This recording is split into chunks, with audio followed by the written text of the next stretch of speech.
Welcome back streamers, and here is the breakdown of movie Rampage. Ano-ano kaya ang mga easter eggs at small details na nalagpasan mo sa pelikulang ito?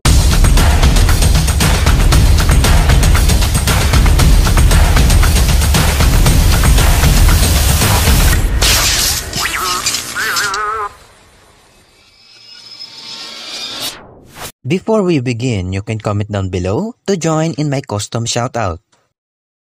Ang Rampage ay isa sa mga video game na nilabas noong 1996. Ang larong ito ay laman ang iba't ibang halimaw na sinusubukang makaligtas mula sa kamay ng mga militar.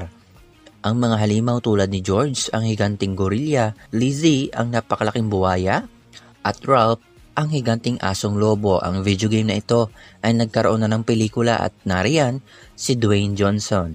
Sa pelikula, makikita natin ang isang daga. Sa video game, may isang daga at siya ay isa sa mga halimaw na nagngangalang Larry.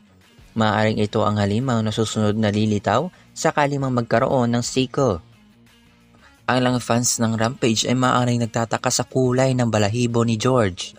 Sa pelikula, ito ay kulay puti at sa original game, ito ay kulay brown. Ang dahilan ng pagbabago nito ay dahil para maiwasan ang copyright issues mula sa ibang studio gaya na lang ni King Kong.